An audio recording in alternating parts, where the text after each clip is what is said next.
Hello and welcome to Varsity Maine Live, presented by Central Maine Power from the Portland Press Herald. I am Travis Lazarzik, and tonight on the show, I am joined by two of the best in the business among my colleagues in sports journalism here in Maine. We have the best professional wrestler in Maine media with Dave Dyer from the Kennebec Journal and Morning Sentinel, and we have the best Steve Craig in Maine media with Steve Craig from the Portland Press Herald. So, guys, thank you for being here. You're welcome. Thank you. Now we're Tough expecting competition. Harry and Jade Haylock from Levitt Golf to be our guest tonight. They're running a little late. We hope to get them on soon. But in the meantime, guys, we're going to talk about a story that, Steve, you had in this morning's Press Herald about fan behavior. And it's gotten to the point where some schools are taking some pretty drastic steps. What can you tell us about this? Well, the story was kind of initiated in terms of, us working on it when the Portland Public Schools announced on Friday that they would only allow Deering High students to go to Deering High games and only allow Portland High students to go to Portland games. And, the Casco Bay, with the third high school in the city, they would go where they competed, or if they went somewhere else, they needed a legal guardian. So it's kind of a sort of a red flag. It's like, what happened in a two paragraph letter to their parents. They acknowledged that there were both verbal and physical altercations. Now, we were never able to speak with anyone from within the Portland Public Schools. They deferred and deflected. But there is an October 11th Board of Education meeting where it will be discussed, reported, or supposedly. That's what we were told. But it did get us thinking, this isn't just a Portland problem. Perhaps the altercations were a little more serious there. We really don't know for sure. But there, fan behavior has been an issue for years, right? But the difference that I found from talking to several athletic directors who are quite willing to talk about the subject, because they are trying to do something about it and they do recognize that it's a problem, was that the student behavior was becoming more personal. It was yelling at an individual kid, I don't like your cleats, or you're fat, or, you're, what a bad haircut, or as I heard in a game where it was pretty mild, Yarmouth at Cape Elizabeth, things like, you're short, and calling out kids by name. And the athletic directors are really working hard to try and basically just educate their students that, hey, that's inappropriate. You need to cheer differently. We're not in the pro ranks. We're not in the college ranks. It's a high school education-based event. Definitely. Is this How's that for a long-winded answer? No, it's a great answer. Have you guys seen this personally? I know the worst instance I ever saw was an adult, not a student, and this was at a MCI Bucksport football game. Geez, going back quite a few years now, where an adult fan was yelling for the Bucksport players to hurt MCI's top running back at the time. Oh. And luckily, our photographer at the Morning Sentinel at the time, Michael Siemens, took a picture of the guy. And when I wrote a column about it, Bucksport's principal gave me a call and was like, can you describe him? I'm like, give me your email address. I got one better. And we sent him the picture and they recognized him and they were able to, make sure that he didn't go to any more games, at least that season. But Dave, have you run into anything like this? I actually ran into a similar situation what you were talking about, Travis, at a Winslow football game. This might have been, about 6-7 years ago. It was a while back. It was Belfast at Winslow, at Pullen Field, Winslow. And a parent, a Winslow player was down, hurt, leg injury. And a parent right behind me from Belfast was saying, I hope it's broken, loudly. I mean, not something that was like whispered to the person next to them. They were saying, I hope it's broken. And I didn't say, I turned right around and I stared. I want to say that I stared the guy down, but I definitely had, kind of the Dwayne Johnson eyebrow raise going on there. It was very strange. I also remember vividly early in my career, back when I was working at the Journal Tribune, Biddeford.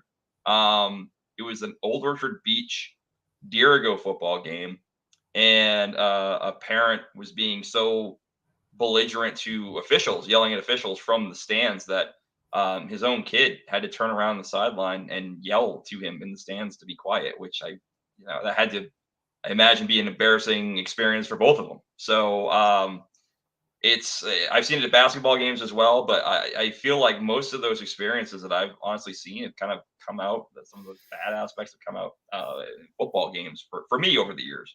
Yeah. Steve, it seems like something to me that the students particularly got to police themselves, don't they?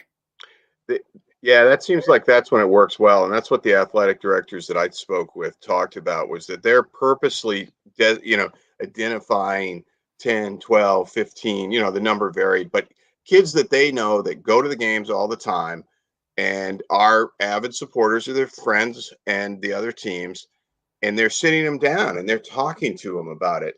Biddeford athletic director Dennis Walton said that for him personally, as a Biddeford High grad himself, a former Biddeford High standout athlete, he talked to them about how, this is my town, this is my community, and you're part of the representation of our community, and this is why you need to behave better, as he put it. And I think this quote was in the story. Um, either way, you're going to comply, because that's my job. I'm going to make you comply as the athletic director, but it's a lot easier for all of us if you understand why I'm asking you to comply.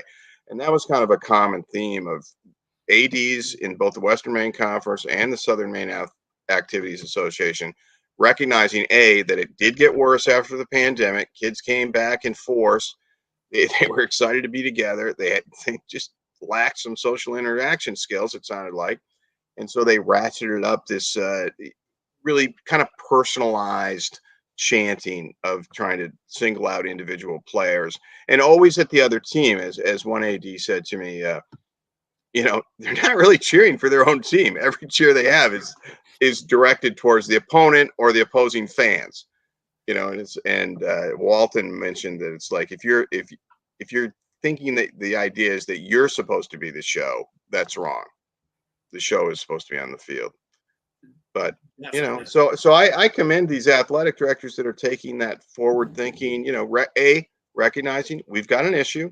It's not a new issue, but it's getting worse, and let's try and reverse the trend, and actually interacting and communicating with the kids and establishing relationships. And then you do have, as I saw at this Yarmouth at Cape game, I mean, like there was one time there was a tough call that went against Yarmouth, or a non-call, I forget exactly, but a kid blurted something out that sounded like either a vulgarity or something close to it, and one of his peers said, "Whoa, language," and that was the end of it. So we didn't hear any more of that from the rest of the group. That's Pretty good. effective. Yeah. Let's go ahead, Dave. Oh no, I was just gonna say, and to put a positive spin on this too, like maybe this gives an opportunity for students to be more creative.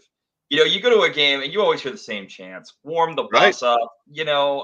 Pick one. You've heard them all. So this gives them a chance to sit down and actually maybe think out some new cheers, some new chants that maybe we haven't heard or thought of before, that puts a more positive spin on it. So it gives a chance for a little more positive creativity. I think about the one we hear quite often at the basketball tournament when a younger player performs well. He or she is a freshman. That's a great chant. It's like our youngest kid is doing something great, made a big play. So it's positive. It's not using anybody's name, but it's directed towards their own team. And like Yarmouth kids, had a couple of songs similar to what you might hear in a European soccer match, that were very simple, just things like "We are blue and white," or "We are blue, we are white." I forget, whatever, but it was their colors, and that was the extent of the song. But they were doing it in unison. They were all standing. It was kind of cool. I mean, that's good. As the Definitely. Cape AD Jeff Thorick said, we want to hear noise. We want them involved. We want them to be passionate. It's just do it the right way. Well, it's a great story, Steve. Everyone should go to Thanks. pressherald.com and check it out. It's something that we will certainly keep our eye on throughout the rest of the school year. We've got the fall to finish and winter and spring still ahead. So it's certainly nothing that's going away. Yeah, and one AD said to me, this is actually, they're trying to be proactive because they know that the crowds get bigger and more packed in the winter, and usually more vociferous at basketball and ice hockey games. So, they're trying to be proactive in dealing with it, and I think that's a good thing, and hopefully it will work. So We will see. maybe some parents will learn something too. We hope everybody does. Okay, we now have Athletes of the Week. We will start with Ruth White, Orono Cross Country. She's a junior, and she lowered her own course record while winning the 21st Festival of Champions in Belfast over a field of more than 500 girls. She completed the 5-kilometer course in 17 minutes, 27.15 seconds, a little more than a second faster than her winning time last fall. Dave, you covered the Festival of Champions this year. What did you see, not just from Ruth, but from some of the other competitors as we get to the championship season of the cross country season? It was a great event, and like you mentioned, Ruth White was basically the story of the day. Obviously, coming in as the defending champ from last year, and she had set the course record previously the year before. It was previously 17:28.46, and she beat that, like you mentioned, over a second. I can't get over this young lady every time I see her run. I've seen her run now for 2 years, going back to the Class C outdoor track championships a couple of years ago, and she's, as you saw in the photo there, she's of smaller stature, but she just bursts out of the gate and early and gets ahead of everyone, and it seems like most of the time she's just running her own race, and when she finishes, she's not even tired. She doesn't look like it looks like she went out for a jog. And tremendous sportsmanship too. She gets off the course after she finishes, and she's congratulating, she's cheering on other runners. She's getting other runners cups of water. She's cheering on her teammates, and she never makes it about herself after when she's winning races. She's always talking up her teammates, and she's one of those athletes that doesn't just talk the talk; she walks the walk in regards to being a good teammate and just going out there and giving her best and cheering on others, which is quite impressive. She's still obviously beating records, and she still has a whole nother year to go in her high school career. So I'm looking forward to seeing what more she can put out there during that time. All right, Dave. Yeah, me too, Dave. I got a chance to see her at the Beach to Beacon High School Mile, which was my first opportunity to see Ruth run. Much smaller field, kind of a low key. I mean, it's kind of a weird event. It's in the sense that it's they get all the pomp and circumstances of a pro event, get their names introduced, but there really aren't that many people there other than the spectators, other than the parents and the runners. But she just went out and dominated, and I'm looking for. I'm expecting to cover the state championships on October 29th, which will be a first for me. I've never done it in Maine, and looking forward to seeing all of the competitors and Ruth as well. Okay, thank you, Steve. Campbell Cassidy, Edward Little Boys Soccer. He paced the Red Eddies with 3 goals and a win over Messalonskee and 2 goals and an assist in a victory over Oxford Hills.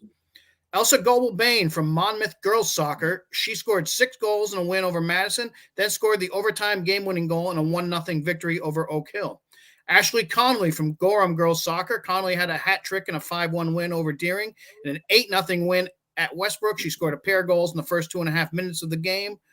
She's one of those 5 sophomores that's really stepping up for a Gorham team this year that really graduated 15 people, didn't quite know what to expect coming in. But here they are with the regular season almost over, and they're 10-0 and still very much competitive in a really tough Class A South. Shea Farrell, Mount Ararat football. He's a senior, and he continued to prove he's one of the top players in 8-man football, running for 202 yards and 4 touchdowns on 11 carries. And he returned the opening kickoff 71 yards for a score as the Eagles beat Greeley 38-22. Maya Gale, Deering volleyball. She's a junior outside hitter. She had 14 digs and 4 kills for the Rams in a 3-set victory over Marshwood. Madeline Wagner, Winthrop field hockey. Wagner had 8 goals and 3 victories, including 2 hat tricks and 5 assists. Nick Marion from Wyndham Boys Soccer. He's a junior, and he scored both goals, including the winner in overtime, in a 2-1 victory over South Portland. Noah Carpenter from Levitt football. He completed 12 of 19 passes for 207 yards and 3 touchdowns and ran for 122 yards and 2 scores on 11 carries in the Hornets' win over Lawrence. Eliza Stein from Portland Girls Soccer. She had 2 assists in a 4-0 win over Bonnie Eagle. Then she scored a pair of goals in a 3-0 win over Kennebunk. Jack Moreau from Scarborough Boys Soccer. He's a senior midfielder, and he was a key table setter with 2 assists in the Red Storm's 7-0 win over Marshwood. He also had a goal and 3 assists in a 10-0 win over Massabesic. Steve, you were at that Scarborough Marshwood game. What can you tell us about the Red Storm? Well, it was probably I would agree with Marshwood coach Ben Deshane. That's probably as good a performance by a high school soccer team that I've seen. Their passes were either right at feet or right into that big open space where their guy could run onto it and Marshwood's couldn't. And Marshwood is a good team. They had only lost 1 game previously, and it was 6-0 at the half. The midfield that included Moreau and I think it's Ashton Blanchette were very good. I was very impressed with Parker Killiard, kind of like a right back, maybe defensive midfielder, depending on how you want to describe it, with his ability to place the ball. And then they have just 2 really top-notch scorers in Kilson Joao and Kilson. If I mispronounce it, I'm sorry. I asked you to pronounce it for me, but I'm still not sure. Joao, and then Will Falona. They have they have multiple threats, and they have other guys that can score too, and did in that game. And like the girls, Class A South is loaded, and there's a lot of good teams. And but boy, I'll tell you what, after seeing Scarborough, they're going to be really tough to beat. And one thing I noticed about them, they just don't foul. And I don't think it was until probably the 60th minute where Marshwood had a direct kick or a free, like a set piece opportunity where they were in maybe position to score. And a lot of teams rely on those to be able to score. And Scarborough just didn't give them any. They controlled the game that completely. Okay. Thank you, Steve. You're welcome. We have 2. Go ahead. We have 2 more. Olivia Varney, MCI Girls Soccer. She set a new single-season program scoring record in a 10-0 win over Dexter. Varney scored 2 goals and had an assist. And finally, Hayden Whitney from Thornton Academy Football. The senior running back needed only 6 carries to rack up 162 rushing yards with 2 touchdowns in a 65-7 win over Bangor. Congratulations to all our athletes of the week. We have polls. You can check these out at varsitymaine.com. These are voted on by sports writers from around the state. This week, we will start with field hockey. No surprise at number 1. It's still Chevrolet, picking up all 6 first-place votes in 60 points, followed by number 2, Skowhegan, with 54 points. Number 3, Biddeford at 47. And tied at 4th is Lawrence, moving in with 36 points, and Scarborough with 36 points. Dave, I think you saw Lawrence recently. What can you tell us about what the Bulldogs are doing? I did, and I'll tell you what, guys, they're outstanding this year. They're blazing through the Class B North competition. They had a great game last night against Gardner, who was number 4, I believe, entering today in the B North standings. They played to overtime, and Maddie Niles, who's been the leading scorer for Lawrence this season, she's a sophomore, managed to get a wrist shot into the cage with 1.7 seconds to go. Wow. In overtime to give them a 2-1 win. So it was a great game last night. It was the first game all season where Lawrence actually trailed. They were down 1-0 originally early in the game, and then Hope Bouchard tied the game 1-1 in the 3rd quarter with a goal, and then eventually went to overtime and now scored the game winner. They've been rather dominant all season. They've had some close ones with Gardner, obviously Belfast, but they've held their own. They're nationally ranked now in the Max Preps national rankings. They are, I believe it was, if I remember correctly, it was number 22 in the national rankings. So they're being noticed on the national scene as well. They're going at it. They want to make up for that loss in the regional final last year against Old Town, and they're just full speed ahead as far as the season goes. Well, now I want a Lawrence Chevrolet game just because you've talked them up so much. Let's get that. Make it happen, Dave. Make it happen. Okay. Boys soccer. Scarborough. A Lawrence Egan game first, right? Yeah, we should get that. They're only first, 15 miles apart. Yeah, absolutely. Boys soccer. Scarborough's number 1 again, 7 first place votes. All the first place votes with 70 points. Number 2, Edward Little with 58 points. Number 3, Deering with 56. Number 4, Cape Elizabeth with 50, and number 5, Gorham at 36. Steve, Cape Elizabeth just snapped Yarmouth's very long win streak, didn't they? Yeah, I think it was 31 games. And, talking about national rankings, Yarmouth came in as the 13th ranked team, I think, in the country, according to one poll, the United Soccer Coaches Association poll. But now Cape Elizabeth tied them in the season opener and beat them really pretty decisively. It was 3-0. They scored early. They scored early in the second period, half, and then they scored one late and controlled the game most of the way. So Ben Raymond's got a team that's playing well together and seems to be getting better as the season goes on. So, don't count out Yarmouth. That would be a mistake. They're just have a championship pedigree, but Right. and who knows? They might like for once playing as the underdog once it gets to the playoffs. Yeah, it's But been a while. Yeah. yeah, but I mean, Cape was solid. They were very good. Okay, thank you. Girls soccer poll, number 1, Scarborough with 6 first place votes and 68 points. Number 2 is Gorham, picking up a first place vote and 62 points. Number 3, Cape Elizabeth with 56 points. Number 4, Mount Blue now with 46 points. And number 5, Brunswick with 41. Dave, big game in Class A North, I think tomorrow night between number 4, Mount Blue, and number 5, Brunswick. Yeah, it should be a great game too. Mount Blue, I've seen Mount Blue earlier, or about a week or so ago, and it's a veteran squad. It's a team that's very used to one another. Talking to players after the game, played a long time together.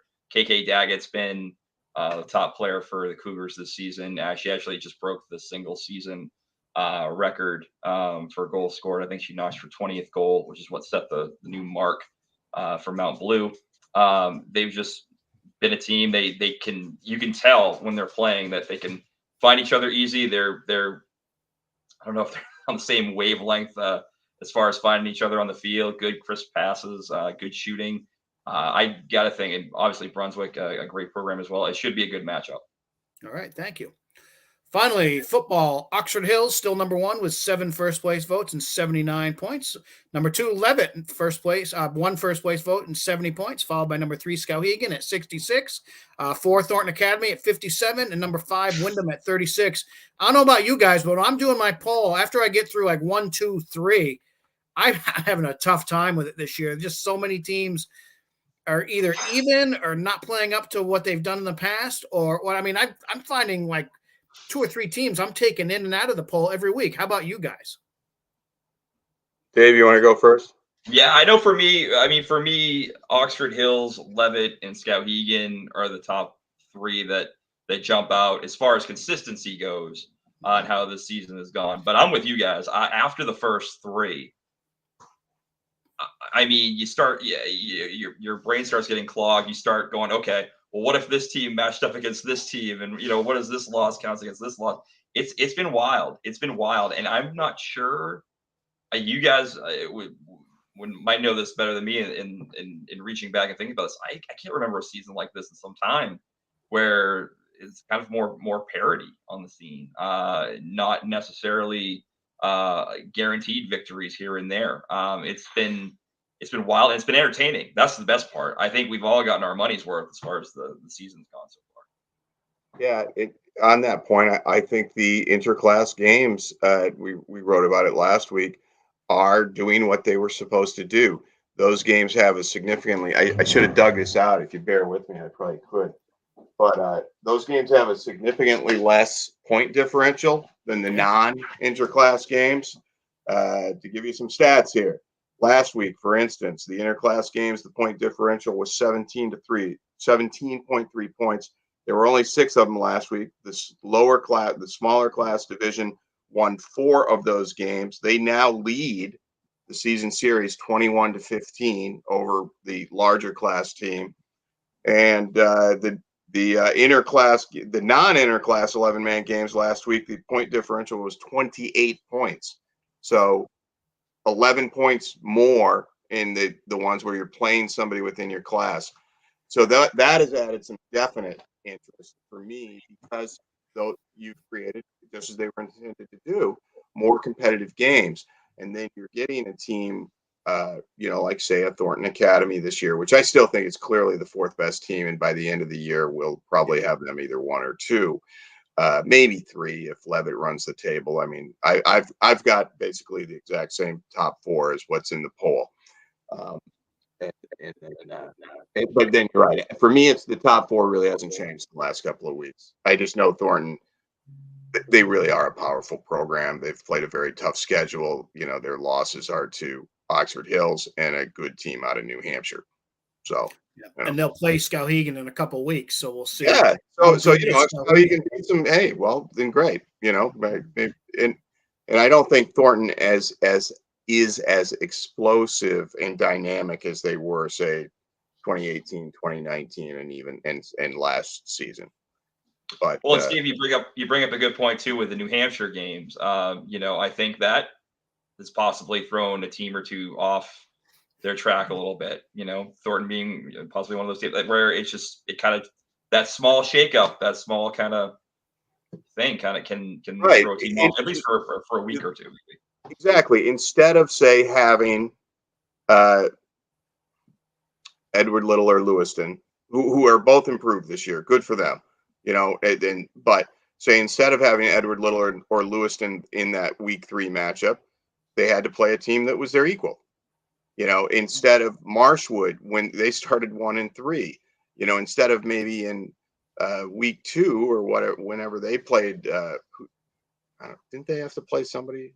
They've had to. They end up having to play 3 Class A teams. Now they beat Bonnie Eagle, who is still in the top 10, and Right. Marshwood isn't, which speaks to the whole craziness. But Marshwood's 2-3, so you know do they deserve to be in the top 10? I don't know. I don't think I put them in the top 10. But, you know, and then I was all impressed with Massabesic, and then they got hammered by Scarborough, got hammered by Lewiston, and then Lewiston, you know, didn't play well the next week, and it's been very entertaining, very unpredictable, and you know, and I think maybe some of these teams that we expect to be strong year in and year out, just you know, they've had some significant graduation losses. Certainly, Thornton falls into that group. Marshwood doesn't have a lot of seniors on their team this year, and their best player has been hurt since early in the season. So, you know, there's reasons. I'm sure every team that's maybe what we might say underperformed, if you dug deep, you could find some certain reasons. But the good thing is that we've got all sorts of teams with 2 and 3 wins after 5 weeks, and like 2 of the teams that haven't won yet, Noble and Gorham, they play each other this week. Right. So one of those is going to have a win, just like last week, Deering and Brunswick played each other. So somebody was going to get a win. Right. That's a good way to segue into games to watch. One we touched on just a few minutes ago, the girls soccer game between Mount Blue and Brunswick. I think tomorrow night's going to be a great one. And then a football game that I've got tomorrow night, Biddeford at South Portland in Class B South. Wrote about it in today's high school football notebook. Class B South has 4 teams, 3-2, 2 teams that are 2 and 3, and you can make the argument that those 2 and 3 teams, Marshwood and Portland, might be the best of the bunch who have just played tough schedules, and they play this weekend also. So, some big games in Class B South, and that region might finally start to shake itself out. Dave, what are you looking forward to? I got an interclass matchup. Actually, this is one of the first things that sticks out to me. I think might be a decent one is Gardner at Oceanside. 2 teams that are 3-2. Gardner had won 3 in a row before they came back to earth last week against Skowhegan, so they're looking to get back on the winning track. Oceanside's been a fairly solid team all season, you know, battling in C North there, and I know Aiden Sargent's been solid back on the ground for them. I think that could be a decent matchup. Gardner wants to strike balance offensively between its run game with Colton Doobie, but also its pass game with Wyatt Chadwick, get short, quick passes going. Kind of give the receivers room to run and get some yards after catch, if you will. And also in Class D, I like Freeport against Winthrop, Monmouth, Halldale. I think that'll be a pretty solid matchup between those 2 squads too. Yeah. Excellent use of yak, Dave. Steve, how about you? Well, the game I'm covering tomorrow night is Wyndham at Thornton Academy. So here again, there's Wyndham 2 weeks ago. Wyndham started the year very strong, and despite graduating a lot of people, and it's like, wow, Wyndham's really good this year. Then they lose at Coney kind of decisively. So one that surprised me. But then now last week against Falmouth, a team that had played really well the week before. Wyndham's defense stood up, and it sounded like they played great. So Wyndham's 4-1, I believe. They're in very good shape, and yeah, they're a team that over a long period of time is used to playing Thornton Academy. I think this could be a game that tells us a lot about both teams. Regardless of who wins, right? If it's a close competitive game and Wyndham hangs in the whole time, then maybe we've got to say, hey, Wyndham's definitely still a contender in B North. I think they are, and if Thornton maybe puts up a 4 or 5 touchdown win, then it might be time to say, well, I think any little road bumps that Thornton encountered are done now, and they should be in good shape going forward. So who knows? And conversely, if Wyndham wins by 4 touchdowns, then I don't know what I'll make of that, frankly. All right. I'd like to remind everybody you can check out all the best high school sports coverage in Maine at varsitymaine.com, pressherald.com, centralmaine.com, sunjournal.com, and forecaster.com. Thanks for joining us tonight on Varsity Maine Live. For Dave, for Steve, I'm Travis. We'll catch you next time.